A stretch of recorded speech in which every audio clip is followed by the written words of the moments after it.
Dalam 10 tahun terakhir, jumlah penduduk Indonesia bertambah 25,5 juta jiwa. Sedangkan jumlah petani berkurang 1,7 juta jiwa. Jumlah petani akan terus berkurang karena 32% petani berusia di atas 60 tahun. Sedangkan anak-anak muda kurang berminat menjadi petani baru. Ekosistem pertanian juga belum baik. 59% petani menggarap lahan di bawah 0,5 hektar. Sehingga sulit mendapatkan bibit, pupuk, dan teknologi karena kecilnya skala usaha. Di sisi lain, nilai tukar petani semakin menurun akibat rendahnya produktivitas dan masih rendahnya teknologi. Pertanyaannya, satu, bagaimana strategi Bapak untuk meningkatkan produksi pangan dan mewujudkan kemandirian pangan? Yang kedua, apa strategi Bapak untuk meningkatkan pendapatan petani melalui modernisasi pertanian sekaligus mewujudkan kemandirian industri pertanian? Yang menarik memang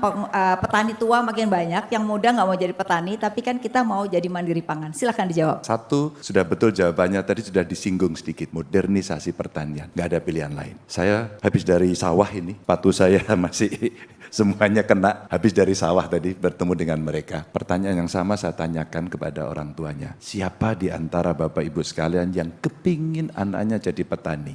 Nyaris tidak ada. Tidak pernah ada insentif yang diberikan kepada anak muda untuk bertani. Modernisasi menjadi sebuah pilihan dengan mekanisasi pertanian. Lahan yang makin sempit itu mesti dilakukan pola konsolidasi lahan.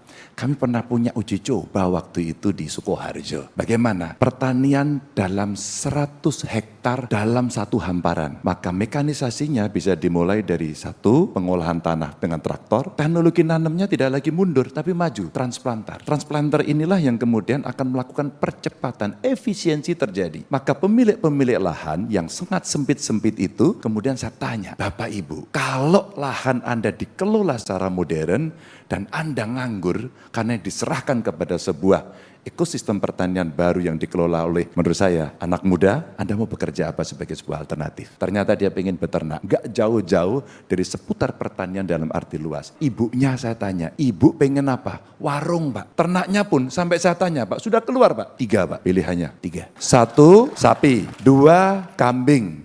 Yang ketiga, unggas Pak. 3. Itu pilihan yang mereka berikan kepada kami. Maka sebenarnya kalau kemudian korporatisasinya itu bisa dilakukan, mengajak anak muda dilatih, SDM-nya bagus, saprotan-saprodinya disiapkan, Pak, praktek ini sudah terjadi. Tapi saya lihat kenapa hanya anak-anak ini yang mau melakukan.